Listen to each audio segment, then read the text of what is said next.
आत्मा की यात्रा, आत्मा की अखंड यात्रा में हम आगे बढ़ रहे हैं और ओम का आलंबन, ओम का गुंजन, निरंतर सुमिरन, निरंतर स्मरण, सुमृति रखते हुए अंतस्करण की शुद्धि की ओर आगे बढ़ते हुए अंतस्करण की शुद्धि और इसी से आत्मा की यात्रा। कभी कभी ये हो जाता है कि हम लोग बाग बताते हैं, गुरुजन बताते हैं कि आप अंदर देखो, अंदर देखो, जबकि सिद्धांत सीधा सीधा है। आंखें बंद हो तो आप अंदर हो, तो आंखें खुली हो तो आप बाहर। सीधा सच्चा सिद्धांत। आंख बंद हुई और हम भीतर गए, मगर होता क्या है कि हम आंखें बंद रखने के बाद भी बाहर ही रहते हैं, भीतर नहीं जा पाते। तो अंदर की जो अवस्था है, अंदर का जो एकांतपना है, जो शून्यपना है, जो हमारा होना पना है, जो हमारा है पना है, वो बंद आंखों से दिखता है, बंद आंखों से दिखता है। बंद करिए आप आंखें और शांत होइए तो आप भीतर उतर जाते हैं, भीतर उतर जाते हैं। तो भीतर के भीतर आप गहरे शांत हो, विचार आपको ऊपर ले आते।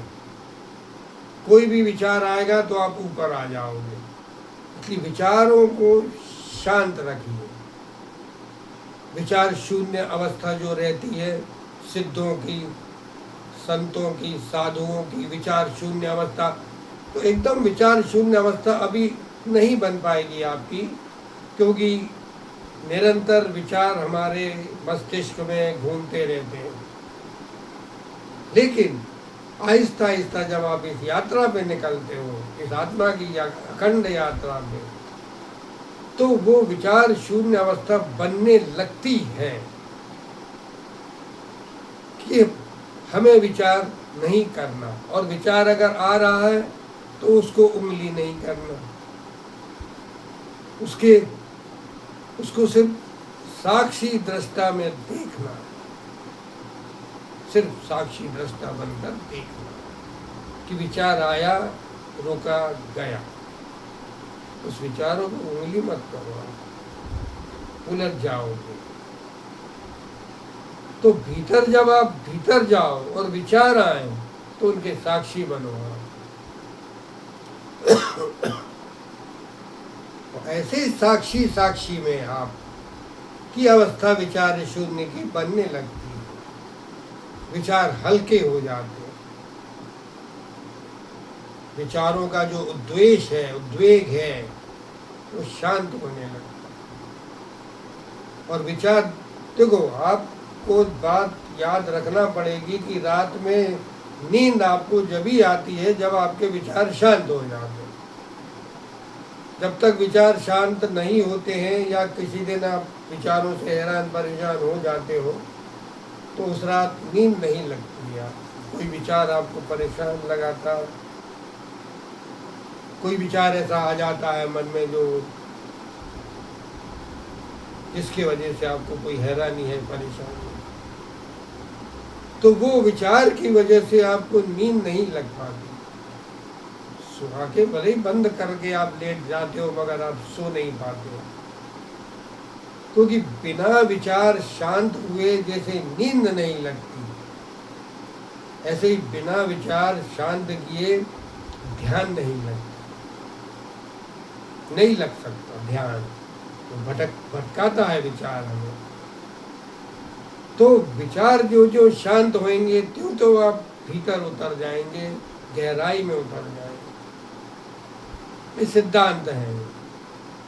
विचार आपके रात में शांत हुए और नींद लगी आपकी, इसी तरह विचार यहाँ शांत हुए, मेडिटेशन में आप भीतर उतर जाएंगे,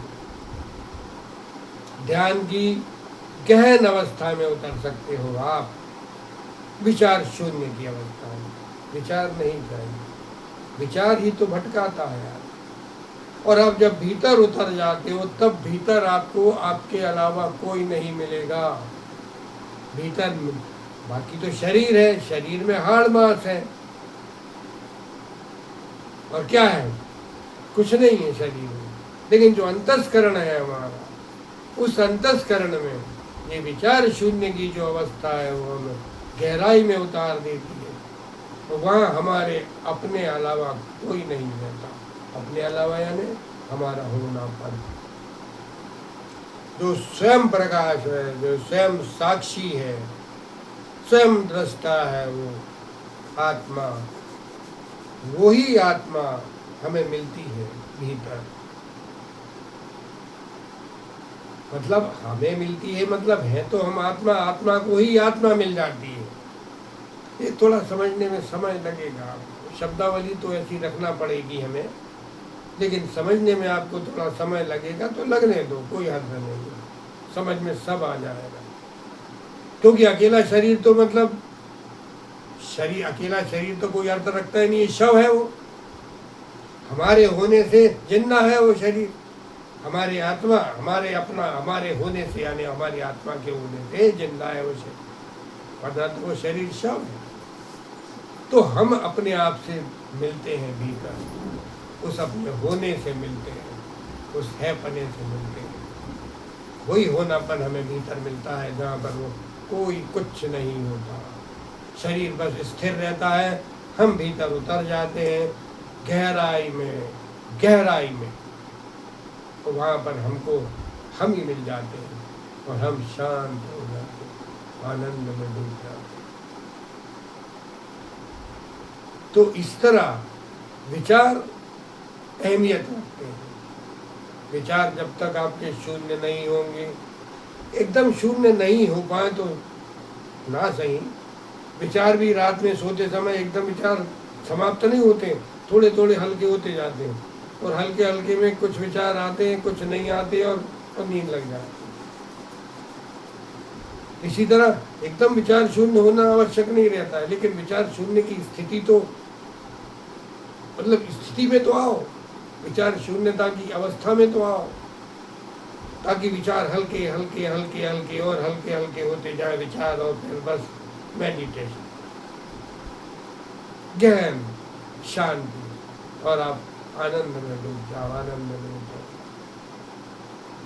तब वो जाके आपको होनापन मिलेगा, अपना है पना मिलेगा, क्योंकि वहाँ भीतर और कुछ भी नहीं है, सिर्फ मस्तिष्क है, उस मस्तिष्क में विचार है, और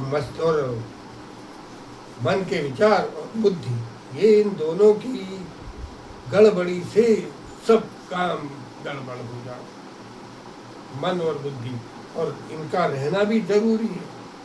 मन का रहना भी बहुत आवश्यक है, बुद्धि का रहना भी बहुत आवश्यक है, क्योंकि ये वो मन है जिसमें अच्छे विचार भी तो आते हैं, लोगों के शुभ विचार भी तो, लोगों के शुभ, लोगों के लिए शुभ विचार भी तो बनते हैं इस मन में। शुभ विचार आएंगे, लोगों का अच्छा सोचेंगे, ये कितना आवश्यक है। मन का होना भी बहुत आवश्यक है, और बुद्धि का होना तो आवश्यक है ही है। लेकिन मन और बुद्धि जब विकृत हो जाती है तब सब गड़बड़ हो जाता है, तब आपका पूरा संसार बिखर जाता है, बिगड़ जाता है, आप स्वयं बिखर जाते हो, बिगड़ जाते हो। इसलिए शुद्ध मन चाहिए और शुद्ध बुद्धि चाहिए, जिससे कि उसमें अच्छे शुभ विचार, भावनाएं, शुभ भावनाएं उत्पन्न हो, उसमें शुभ विचार उत्पन्न हो, उसमें लोगों का अच्छा हो ऐसे विचार आए, लोगों का हित हो ऐसे विचार आए, अहित के किसी के विचार नहीं आना चाहिए उसमें, तो वो मन शुद्ध है। और जो अशुद्ध मन रहता है वो इसका बुरा हो जाए, उसका बुरा हो जाए, इसके साथ ऐसा हो जाए, फिर ये विचार आएंगे। इसलिए मन होना बुद्धि होना ये भी नितांत आवश्यक है, लेकिन हो तो शुद्ध हो, शुद्ध मन हो, शुद्ध बुद्धि हो, तब उस शुद्ध मन से आप परमात्मा के नजदीक उतर जाओ। आंखें बंद करो, विचार शून्य अवस्था बने, विचार शून्य अवस्था में आप गहरे उतर जाओ। वहाँ सिर्फ आप रहोगे, आपका ईश्वर रहेगा, आपकी आत्मा रहेगी, आपका होनापन रहेगा, आपका हैपना रहेगा, उसमें आप शांत महसूस करोगे। वो शांति आपको अखंड आनंद देगी, विराट आनंद में ले जाएगी,